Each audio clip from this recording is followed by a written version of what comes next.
ಕುಟುಂಬಕ್ಕೆ ನಾವು ಭೇಟಿ ಕೊಡೋದ್ರ ಮುಖಾಂತರ ಗೃಹ ಮಂತ್ರಿಗಳು ಮತ್ತು ಸನ್ಮಾನ್ಯ ಮುಖ್ಯಮಂತ್ರಿಗಳು ಹಿಂದುಳಿದವರ ಮಂತ್ರಿಗಳಿದ್ದಾರೆ. ಹಿಂದುಳಿದ ಸಮಾಜಕ್ಕೆ ಮೇಲಿಂದ ಮೇಲೆ ಇಂತಹ ಘಟನೆಗಳು, ಕ್ರೂರವಾಗಿರ್ತಕ್ಕಂಥ ಘಟನೆಗಳು ನಡೀತಾ ಇರತಕ್ಕಂಥದ್ದು ಅತ್ಯಂತ ಖಂಡನೀಯ. ಈ ರಾಜ್ಯದಲ್ಲಿ ಶರಣರ ನಾಡಿನಲ್ಲಿ, ಅದು ಬಸವ ಕಲ್ಯಾಣ, ಇಲ್ಲೇ ಲಕ್ಷದ ಮೇಲೆ 96,000 ಪ್ರಮಥ ಗಣ್ಯಗಳು, ಬಸವಾದಿ ಪ್ರಮಥರು ಇಲ್ಲೆಲ್ಲ ಬಿತ್ತಿರ್ತಕ್ಕಂಥ ಈ ನಾಡಿನಲ್ಲಿ ಇಂಥ ಕ್ರೂರ ಘಟನೆಗಳು ನಡೀತಾ ಇರುವಂಥದ್ದು ಇದು ಭಾಳ ದೊಡ್ಡ ದುರಂತ.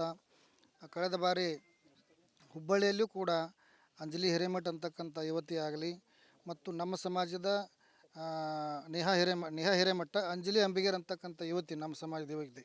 ಇವತ್ತು ಈ ಬಸವ ಕಲ್ಯಾಣದ ಈ ಗುಣತೀರ್ಥವಾಡಿಯಲ್ಲಿ ನಮ್ಮ ಈ ಯುವತಿ ಭಾಗ್ಯಶ್ರೀ ಈ ಯುವತಿ ಇವತ್ತು ಕ್ರೂರವಾಗಿ ಹತ್ಯೆ ಮಾಡಿರ್ತಕ್ಕಂಥದ್ದು ಇದು ಭಾಳ ಅತ್ಯಾಚಾರ ಮಾಡಿ ಹತ್ಯೆ ಮಾಡಿರ್ತಕ್ಕಂಥದ್ದು ಇದು ಭಾಳ ಕ್ರೂರವಾಗಿರ್ತಕ್ಕಂಥ ಘಟನೆ. ಇದನ್ನು ನಾವು ತೀವ್ರವಾಗಿ ವಿರೋಧಿಸ್ತೀವಿ. ಮುಖ್ಯಮಂತ್ರಿಗಳು ವಿಶೇಷವಾದಂಥ ಕಾನೂನನ್ನು ತಗೊಂಡು ಬಂದು ಇಂಥ ಕ್ರೂರವಾಗಿ ಮಾಡುವಂಥ ಒಂದು ಅಪರಾಧಿಗಳಿಗೆ ಉಗ್ರವಾದಂಥ ಶಿಕ್ಷೆ ಕೊಡಬೇಕು. ಅವರಿಗೆ ಜೀವಾವಧಿ ಶಿಕ್ಷೆಯನ್ನು ಕೊಡೋದ್ರ ಮುಖಾಂತರ ಇಂಥ ಘಟನೆಗಳು ಮರುಕಳಿಸದಂತೆ ನೋಡಬೇಕು. ಗೃಹ ಮಂತ್ರಿಗಳು ಕೂಡ ಇದನ್ನು ಗಮನಿಸಬೇಕು. ಅದಕ್ಕೆ ಆ ಮುಖಾಂತರ ಈ ಸಾಂತ್ವನ ಕುಟುಂಬಕ್ಕೆ ಮುಖ್ಯಮಂತ್ರಿಗಳು, ಗೃಹ ಮಂತ್ರಿಗಳು ಭೇಟಿ ನೀಡಿ ಇದಕ್ಕೆ ಪರಿಹಾರವನ್ನು ನೀಡಬೇಕು, ಹೆಚ್ಚಿನ ಪರಿಹಾರವನ್ನು. ಇವರಿಗೆ ಭಾಳ ಕಡು ಬಡವರಿದ್ದಾರೆ. 2 ಮಕ್ಕಳು ಅದಾವೆ, ಸಣ್ಣ ಮಕ್ಕಳದಾವ. ಆ ಮಕ್ಕಳಿಗೆ ಒಂದು ಗೌರ್ಮೆಂಟ್ ನೌಕರಿ ಆಗಲಿ ಮತ್ತು ಒಂದು ಅವರಿಗೆ ಮನೆ, ಅವ್ರಿಗೊಂದಿಷ್ಟು ಜಮೀನು, ಒಂದಿಷ್ಟು ಹೆಚ್ಚಿನ ಮುಖ್ಯಮಂತ್ರಿಗಳ ಪರಿಹಾರ ನಿಧಿಯನ್ನು ಕೊಡಬೇಕು ಅಂತಕ್ಕಂಥದ್ದನ್ನು ಈ ಮುಖಾಂತರ ನಾವು ಸರ್ಕಾರಕ್ಕೆ ಆದೇಶವನ್ನು ಮಾಡ್ತೇವೆ. ಹುಬ್ಬಳ್ಳಿಯಲ್ಲಿ ನ್ಯಾಯ ಹಿರೇಮಠ ಆಯಿತು ಅಂತ ಘಟನೆ ಆದಾಗ ಎಲ್ಲ ಮಂತ್ರಿಗಳು, ಮುಖ್ಯಮಂತ್ರಿಗಳೆಲ್ಲ ವಿಸಿಟ್ ಮಾಡೋರು. ಇದು ಒಂದು ಶರಣರ ನಾಡಿದೆ, ಹಿಂದುಳಿದ ಸಮಾಜದ ಒಂದು ಕುಟುಂಬಕ್ಕೆ ಅನ್ಯಾಯ ಆಗ್ಯದ. ಯಾರು ಕೂಡ ಚಕ್ಕಾರ ಎತ್ತಲಕ್ಕೆ ತಯಾರಿಲ್ಲಲ್ಲ, ಯಾರು ಬರ್ಲಕ್ಕೆ ತಯಾರಿಲ್ಲ, ಚಕ್ಕಾರ ಎತ್ತಲಕ್ಕೆ ತಯಾರಿಲ್ಲ. ಕರ್ಲಕ್ಕೆ ಹೋಗ್ಬೇಕೇನು ಬೆಂಗಳೂರು ಮುಖ್ಯಮಂತ್ರಿಗಳಿಗೆ? ಅದೇ ನಮಗೆ ಆಶ್ಚರ್ಯ ಆಗ್ಯದ. ಅಲ್ಲಿ ಹುಬ್ಬಳ್ಳಿಯಲ್ಲಿ ಆ ಘಟನೆ ಆದಾಗ ಎಲ್ಲರೂ ಓಡಿ ಬಂದರು. ಆವಾಗ ಇವತ್ತು ಬರ್ತಾ ಇಲ್ಲ. ಈಗ ರಾಜಕೀಯ ಇರಲಿ, ಎಲೆಕ್ಷನ್ ಇರಲಿ, ಓಡಿ ಬರ್ತಾರೆ. ಈ ಎಲೆಕ್ಷನ್ ಮುಗಿದ್ರೂ ಕೂಡ ಇವತ್ತು ಘಟನೆಗಳಾದಾಗ ಜನನಾಯಕರು ಬರಬೇಕು. ಇಂಥ ಘಟನೆಗಳಾದಾಗ ಅವ್ರು ಬರಬೇಕು. ಬರದೇ ಇರತಕ್ಕಂಥದ್ದು ಈ ಸಣ್ಣ ಸಮಾಜ, ಕೋಲಿ ಸಮಾಜ ಇವತ್ತು ನಿರ್ಲಕ್ಷ್ಯಕ್ಕೊಳಗಾಗಿರ್ತಕ್ಕಂಥ ಸಮಾಜ. ಅದಕ್ಕೆ ಈ ಒಂದು ಟೋಕರಿ ಕೋಳಿ ಸಮಾಜಕ್ಕೆ ನ್ಯಾಯ ಕೊಡಿಸ್ಲಿಕ್ಕೆ ಬರಬೇಕಾಗಿತ್ತು. ಬರದೇ ಇರತಕ್ಕಂಥದ್ದು ಇದು ವಿಷಾದನೀಯ. ಇದು ಇವತ್ತು ರಾಜ್ಯ ಮಟ್ಟದಲ್ಲಿ ಪ್ರಚಾರ ಆಗಿ ಇದು ಹೋರಾಟ ಆಗದೇ ಇರತಕ್ಕಂಥದ್ದು ನಮ್ಮ ಸಮಾಜದೆಲ್ಲ ನಾಯಕರು ಹೋರಾಟ ಮಾಡ್ತಾ ಇದ್ದಾರೆ. ಎಲ್ಲ ಆ ಕಡೆ ಈ ಕಡೆ ಎಲ್ಲ ಹೋರಾಟ ಮಾಡ್ತಾ ಇದ್ದೀವಿ.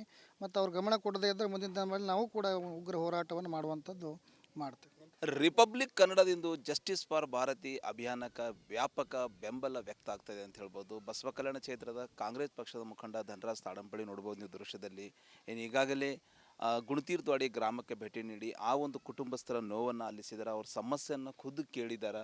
ಅವ್ರ ಮಕ್ಕಳಿಗೆ ಏನದಂದ್ರೆ ಉಚಿತ ಶಿಕ್ಷಣ, ಮುಂದೆ ಇಂಜಿನಿಯರಿಂಗ್ ಏನು ಹೋದ್ರೂ ಉಚಿತ ಶಿಕ್ಷಣ ಕೊಡ್ತೀವಿ. ಮತ್ತು ಏನದಂದ್ರೆ ಅವರಿಗೆ ರಾಷನ್ ಏನು ಊಟ ಮಾಡೋದು ರಾಷನ್ ಕೂಡ ಕೊಡ್ತೀವಿ ಅಂತ ಹೇಳ್ತಾರೆ. ಅದೇ ರೀತಿ ವೈಯಕ್ತಿಕ ಧನ ಸಹಾಯ ಕೂಡ ಮಾಡಿದ್ದಾರೆ. ಹಾಗಾದ್ರೆ ಅವ್ರು ಏನು ಹೇಳ್ತಾರೆ ಅವರನ್ನೇ ಕೇಳೋಣ. ಸರ್, ಟೋಟಲಿ ನಿಮ್ಮ ತಾಲೂಕಿನಲ್ಲಿ ನಡೆದಂಥ ಇದೊಂದು ಘಟನೆ ಆಗಬಾರ್ದು, ಸಾಕಷ್ಟೊಂದು ಇಡೀ ರಾಜ್ಯಾದ್ಯಂತ ಖಂಡನೆ ವ್ಯಕ್ತ ಆಗ್ತಾಯಿದೆ. ಸರ್, ಏನು ಹೇಳ್ತಾರೆ? ಇಂಥ ಇದು ಘಟನೆ ಆಗಿದೆಯಲ್ಲ, ತುಂಬ ಮನಸ್ಸಿಗೆ ನೋವಾಗಿದೆ ನಮಗೆ. ಯಾಕಂದ್ರೆ ಇಡೀ ದೇಶದಲ್ಲೇ ಇಂಥ ಘಟನೆಗಳು ನಡೀಕೂಡ್ದು. ಅದಕ್ಕೆ ನಾವು ಕೂಡ, ನಮ್ಮ ಸರ್ಕಾರವೂ ಕೂಡ ಅವ್ರ ಜೊತೆ ಇದೆ. ನಮ್ಮ ಪೊಲೀಸ್ ಡಿಪಾರ್ಟ್ಮೆಂಟು ಕೂಡ ಒಳ್ಳೆ ಕೆಲಸ ಮಾಡಿದೆ. ಇನ್ನೂ ಕೂಡ ಒಳ್ಳೆ ಕೆಲಸ ಮಾಡಬೇಕು.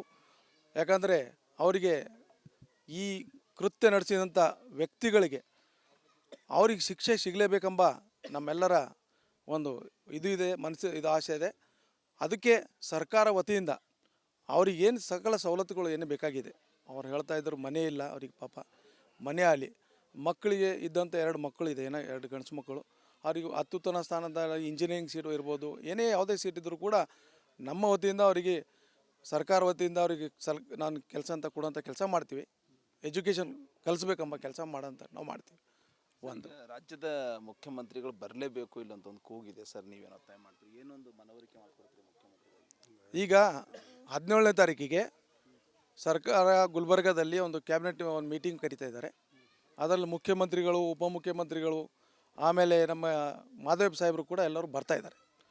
ನಾವು ಅವರಿಗೆ ಮನವರಿಕೆ ಮಾಡಿ ಇವ್ರಿಗೆ ಏನೇನು ಸವಲತ್ತುಗಳು ಬೇಕು, ಆಮೇಲೆ ಇವ್ರಿಗೆ ಬಂದು ಕೂಡ ಒಂದು ವಿಸಿಟ್ ಮಾಡೋಂಥ ಪ್ರಯತ್ನವನ್ನು ನಾವು ಮಾಡ್ತೀವಿ. ಸರ್ಕಾರ ವತಿಯಿಂದ ಮುಖ್ಯಮಂತ್ರಿಗಳೇ ಮನವಿ ಮಾಡ್ಕೋತೀವಿ. ಈಗ ನನ್ನಿಂದ ಏನು ಸಹಾಯ ಆಗಿದೆ ಅವರಿಗೆ, ಅವ್ರಿಗೆ ನಾನು ಪರ್ಸನಲಾಗಿ ಸಹಾಯ ಮಾಡಿದ್ದೀನಿ. ಅದಕ್ಕೆ ಮುಂದೆನೂ ಕೂಡ ಅವರು ಸತತವಾಗಿ ಅವ್ರ ಸಂಪರ್ಕದಲ್ಲಿ ನಮ್ಮ ಮತಕ್ಷೇತ್ರದಲ್ಲಿ ಯಾರೇ ಇದ್ದರೂ ಕೂಡ ಅವ್ರಿಗೆ ನಾನು ಸಹಾಯ ಮಾಡಲಿಕ್ಕೆ ಅವ್ರ ಜೊತೆ ಇರಲಿಕ್ಕೆ ನಾನು ಇದ್ದೀನಿ. ಸರ್ಕಾರದ ಏನೇ ಸರ್ಕಾರ ಸವಲತ್ತುಗಳು ಇದ್ದರೂ ಕೂಡ ಮನೆ ಅಂತ ಮೂಡಿಸೋಂಥ ಕೆಲಸಗಳು ನಾವು ಮಾಡ್ತೀವಿ. ಸರ್ಕಾರದಿಂದ ಇಂತಿಷ್ಟು ಪರಿಹಾರ ವಿಶೇಷ ಫಂಡ್ ಪರಿಹಾರ ಕೊಡಬೇಕು ಅಂತೇಳಿ ನೀವು ಒತ್ತಾಯ ಮಾಡ್ತಾರೆ ಅನ್ಸಲ್ ತಾವು? ಈಗ ಆಲ್ರೆಡಿ ಅವರಿಗೆ ಸರ್ಕಾರ ವತಿಯಿಂದ 4 ಲಕ್ಷ ಚಿಲ್ಲರೆ ಕೊಟ್ಟಿದ್ದಾರೆ, ಅವರಿಗೆ ಚೆಕ್ ಬಂದಿದೆ, ಅವರಿಗೆ ಇನ್ನೂ ಒಂದು 6 ಲಕ್ಷವರೆಗೂ ಬರೀತದೆ. ಅದಕ್ಕೆ ಬಿಟ್ಟು ಕೂಡ CM ಫಂಡಲ್ಲಿ ಅವ್ರಿಗೆ ಸಹಾಯ ಆಗಬೇಕು ಎಂಬುದು ನಾವು ಮನವರಿಕೆ ಮಾಡ್ತೀವಿ, ಅವರಿಗೆ ಪ್ರಯತ್ನ ಮಾಡ್ತೀವಿ. ಈ ರಿಪಬ್ಲಿಕ್ ಕನ್ನಡ ಕೂಡ ಜಸ್ಟಿಸ್ ಫಾರ್ ಭಾರತಿ ಅಂತೇಳಿ ಅಭಿಯಾನ ಮಾಡ್ತಾ ಇದ್ದೀವಿ ಸತತ ಒಂದು ವಾರದಿಂದ, ಏನು ಹೇಳ್ತೀವಿ? ಎಲ್ಲ ತುಂಬ ಒಳ್ಳೆ ಕೆಲಸ ಮಾಡ್ತಾಯಿದ್ರಿ ನೀವು. ರಿಪಬ್ಲಿಕ್ ಏನೋ TV ಇದೆ, ನಿಮ್ಗೆ ತುಂಬ ಧನ್ಯವಾದಗಳು. ಯಾಕಂದ್ರೆ ನೀವು 3ನೇ ಕಣ್ಣಿದ್ದು ಈ ಥರ ದೇಶಕ್ಕೆ. ಇದೇ ಥರ ನೀವು ಕೆಲಸ ಮಾಡಿದಗೋಸ್ಕರ ಪ್ರತಿಯೊಂದು ಕೂಡ ಒಳ್ಳೆ ಕೆಲಸಗಳು ಕಾರ್ಯಗಳು ಆಗುತ್ತಂತ ನಿಮ್ಮ ರಿಪಬ್ಲಿಕ್ ವಾಹಿನಿ ಒಳ್ಳೆ ಕೆಲಸ ಮಾಡ್ತಾಯಿದೆ ಅಂತ ಹೇಳ್ತಾ ಇರ್ತೀನಿ ನಾನು.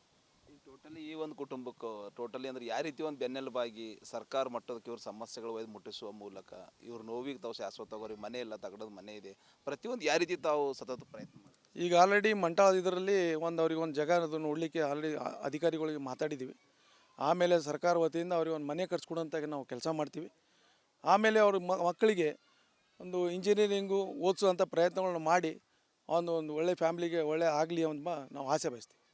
ಸೊ ಇದು ಧನರಾಜ್ ತಾಡಂಪಳ್ಳಿ ಅವರ ಮಾತಂತ ಹೇಳ್ಬೋದು. ಟೋಟಲಿ ಆ ಕುಟುಂಬಸ್ಥರಲ್ಲಿ ನಾವಿದ್ದೀವಿ, ನಮ್ಮ ಸರ್ಕಾರ ಇದೆ, ಆ ಮಕ್ಕಳಿಗೆ ಶಿಕ್ಷಣ ಇರ್ಬೋದು, ಅವ್ರಿಗೆ ಸರ್ಕಾರ ವತಿಯಿಂದ ಮನೆ ಇರ್ಬೋದು, ಪ್ರತಿಯೊಂದು ಕೊಡಿಸ್ತೀವಿ. ರಾಜ್ಯದ ಮುಖ್ಯಮಂತ್ರಿ ಸಿದ್ದರಾಮಯ್ಯ ಅವರಿಗೆ ಕೂಡ ಈ ಒಂದು ಮನೆಗೆ ಭೇಟಿ ಮಾಡಿಸುವ ಮೂಲಕ ಇವ್ರಿಗೆ ವಿಶೇಷ ಏನದಂದ್ರೆ ಒಂದು ಅನುದಾನ ಕೂಡ ಕೊಡಿಸ್ತೀವಿ ಒಂದು ಭರವಸೆ ಅವ್ರು ಕೊಡ್ತಾ ಇದ್ದಾರೆ. ಕ್ಯಾಮ್ರಾ ಪರ್ಸನ್ ಭರತ್ ಜೊತೆ ನಾನು ಮಲ್ಲಿಕಾರ್ಜುನ್ ಮರ್ಕಲ, ರಿಪಬ್ಲಿಕ್ ಕನ್ನಡ, ಬೀದರ್.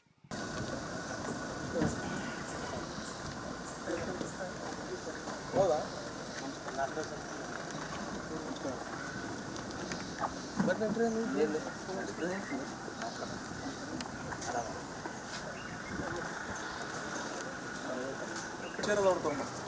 ಹಾಂ ಸರ್, ಅದೊಂದು ಚೇರ್ ಹಾಕು.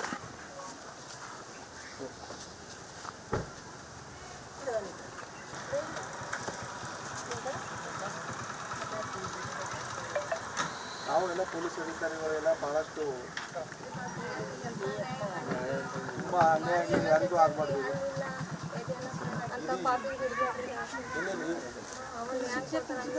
ಇಲ್ಲ, ಶಿಕ್ಷೆ ಕೊಡುವವರಿಗೆ ನಾವು ಬಿಡೋದಿಲ್ಲ. ಸರ್ಕಾರ ನಿಮ್ಮ ಜೊತೆ ಇದೆ, ತಾವು ಯಾವುದು ಇದಕ್ಕೆ ಇದು ಮಾಡಬೇಡ್ರಿ.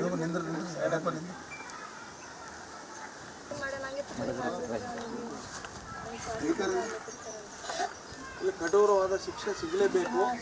ಸರ್ಕಾರ ನಾನು ಯಾವುದೇ ಇದಿದ್ರೂ ಕೂಡ ನಿಮ್ಮ ಜೊತೆ 17ನೇ ತಾರೀಕು ಮುಖ್ಯಮಂತ್ರಿಗಳು ಕೂಡ ಗುಲ್ಬರ್ಗಾದಲ್ಲಿ ಬರ್ತಾ ಇದ್ದಾರೆ, ಉಪಮುಖ್ಯಮಂತ್ರಿಗಳು ಬರ್ತಾರೆ, ಸೋಷಿಯಲ್ ವೆಲ್ಫೇರ್ ಮಿನಿಸ್ಟ್ರು ಬರ್ತಾರೆ, ಮಾದೇವ್ ಸಾಹೇಬರು.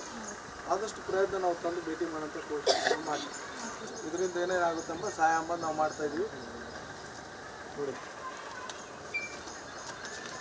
51,000 ರೂಪಾಯಿ.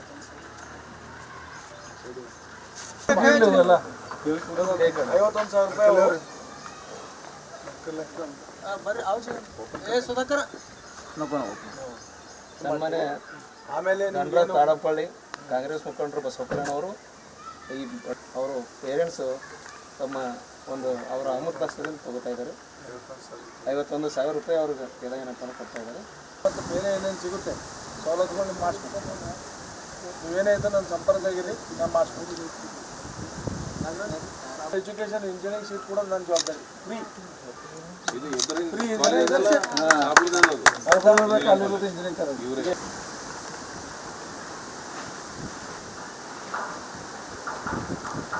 ಅದು ಮಂಟ್ಯದಾಗ ಸೈಟ್ ನೋಡಿ ಇವಾಗ ಹೇಳಿದೆವು ನಾವು, ವಿಡಿಯೋಗೂ ಹೇಳಿದೆವು.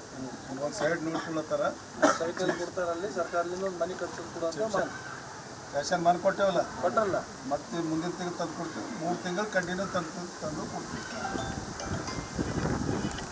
ಎಲ್ಲ ಧೈರ್ಯವಾಗಿರ್ಬೇಕು, ಎಲ್ಲ ಧೈರ್ಯವಾಗಿ ನಿಮ್ಮ